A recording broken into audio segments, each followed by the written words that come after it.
Bir gün okulda bize kağıtlar dağıtıp büyüyünce ne olacağımızı yazmamızı istediler. Ben futbolcu olacağımı yazmıştım. Öğretmenim bana şöyle dedi. Futbolculuk bir meslek değildir Frank. Ancak 300 çocuktan biri futbolcu olabilir. Sen o 300'den biri olabilecek misin? Evet diye cevap vermiştim. Sınıftaki bütün çocukların bana güldüğünü hatırlıyorum. İşte o gün benim hayatımın dönüm noktasıydı. Frank James Lampard 20 Haziran 1978 tarihinde İngiltere'nin başkenti Londra'da dünyaya geldi. Babası da West Ham forması giyen eski bir futbolcuydu. Eniştesi ise İngiltere'de ünlü bir futbol adamı olan menajer Harry Redknapp'tı. Küçük Frank Lampard birçok futbolcunun aksine okulda da başarılıydı. Hatta sınıf birincisiydi. Fakat okuldaki başarısı içindeki futbol aşkının önüne geçemiyordu. Ve babasının da desteğiyle futbolculuk için ilk adımını 1994 yılında West Ham altyapısına girerek attı. Bir sene sonra ise kulübüyle profesyonel sözleşme imzalayan Lampard, tecrübe kazanmak için bir alt ligde bulunan Swansea City'ye kiralandı. Burada kısa bir süre oynadıktan sonra West Ham'a direkt ilk 11 oyuncusu olarak geri döndü ve 1996'dan 2001 yılına kadar 5 sezon boyunca takımın vazgeçilmezlerinden biri oldu. Lampard'ın en dikkat çeken özelliği kuşkusuz devamlılığıdır. Verilen görevi en iyi şekilde yerine getiren hatasız bir makine gibi çalışıyordu. Genç Lampard o günlerde bile çağının çok ötesinde bir futbolcuydu.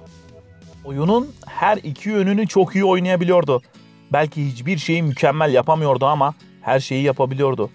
Orta saha olmasına rağmen gol sezgileri çok yüksekti ve uzaktan şutları en büyük silahıydı. Daha 20'li yaşlarda bile sahada oldukça soğukkanlı ve sakindi. West Ham ile toplamda 166 maça çıktı. 29 gol attı. 2001'in yaz aylarında 16 milyon euro karşılığında Londra ekibi Chelsea'ye transfer oldu. Stamford Bridge'e tam 13 yıl boyunca evim diyecekti. Ve oradaki başarıya aç taraftarın en imkansız hayalleri bile Frank Lampard ile gerçeğe dönüşecekti. Chelsea, İngiltere futbolunda 2000'li yıllar başlayana kadar tam bir asansör takımdı. Tarihindeki ilk ve tek şampiyonluğu 1955 yılında kazanan Maviler, ilerleyen yıllarda tam 4 sezon bir alt lige düşmüşlerdi. Vasat bir takım olan Chelsea için şampiyonluk tam bir hayaldi. Ranieri yönetimindeki Chelsea, Lampard ve takım arkadaşları ile beraber yavaş yavaş çıtayı yükseltiyorlardı. Premier Lig'de bir kez 6. bir kez de 4. olarak kendi çaplarında bir başarı yakalamışlardı.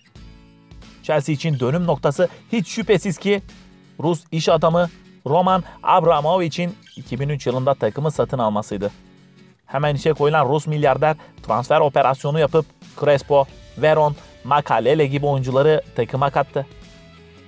O sezonu namağlup Arsenal'ın arkasından 2. sırada tamamlayan Lampard'lı Chelsea son 49 yılın en iyi derecesine ulaştı. Şampiyonluk isteyen Abramovich, Porto ile harikalar yaratan Jose Mourinho'yu takımın başına getirdi.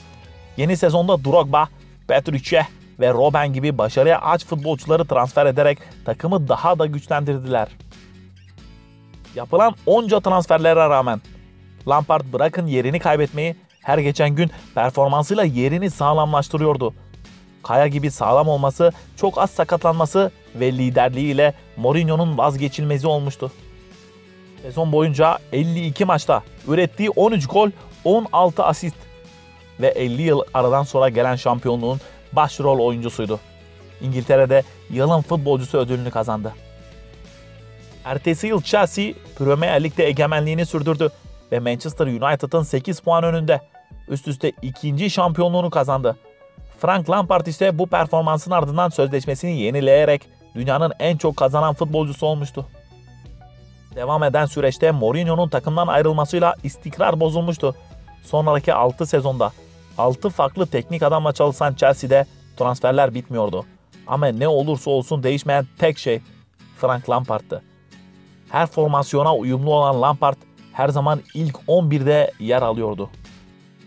Jose Mourinho onun için bütün kariyerimde çalıştığım en profesyonel futbolcuydu diyor. Lampard'ın bu istikrarı başka takımların da dikkatini çekiyordu. Farklı dönemlerde hem Barcelona hem de Mourinho'nun yeni takımı Inter onu kadrosuna katmak istemişti. Ancak Lampard Chelsea'yi bırakmak istememişti. 2008 yılında sözleşmesini 5 yıl uzatarak dedikodulara son verdi. Lampard'ı farklı ve özel yapan şeylerden birisi de zekasıydı. Chelsea kulüp psikiyatristi takımın bütün oyuncularına uyguladığı bir IQ testinde Lampard'ın IQ'sunu 150 olarak hesapladığını söylemişti. Frank Lampard çok nadir insanda olan üstün bir zekaya sahipti ve bu zekasını her zaman sahaya yansıtıyordu.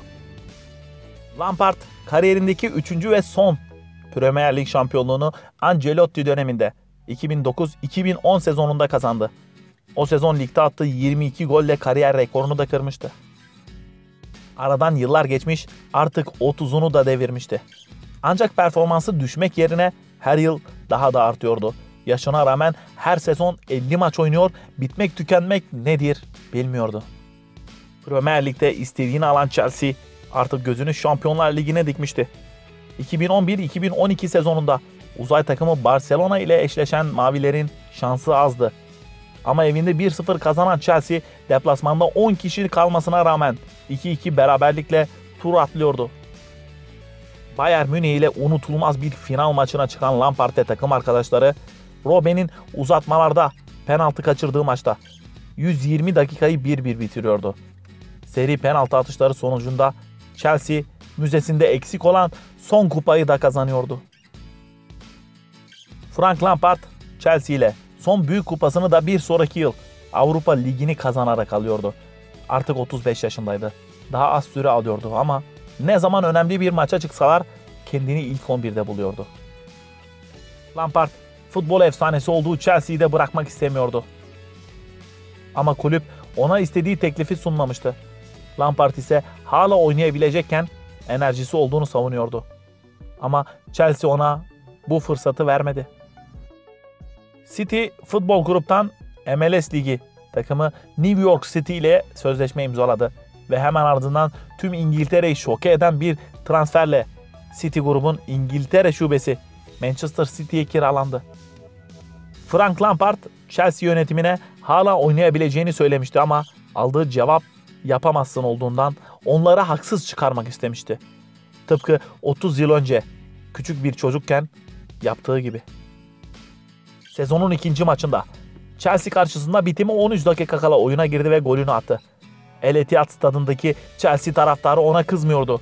Her şeye rağmen Lampard onların efsanesiydi. Ligin ikinci yarısında Stamford Bridge'de oynanan maçta onun için açılan pankart her şeyi özetliyordu. Sen bizden birisin. Süper Frank 2 sezon daha oynadıktan sonra 2016 yılında futbola veda etti. Tüm kariyeri boyunca orta saha oynamasına rağmen attığı 147 golle açık ara gelmiş geçmiş en golcü Chelsea oyuncusu oldu. 3 Premier Lig şampiyonluğu, 4 FA Cup, 1 Şampiyonlar Ligi, 1 Avrupa Ligi kupası ve daha birçok kupa kazanarak kulüp tarihinin en çok madalya alan futbolcusuydu. Ve Londra'nın mavi ekibinin tarihini baştan yazdı. Eğer bir gün Mavilerin 8 numarası Lampard ile karşılaşırsanız sakın ona yapamazsın demeyin. Biz bugün sizler için İngiltere'nin, Chelsea'nin ve Mavilerin Lampard'ını anlattık. Umarım videomuzu beğenmişsinizdir. Eğer beğendiyseniz kanalımıza abone olmayı ve videolarımızı beğenmeyi unutmayın. Bu gibi videoların devamının gelmesini istiyorsanız yorumlarda belirtebilirsiniz. Şimdilik kendinize iyi davranın, sağlıkla kalın.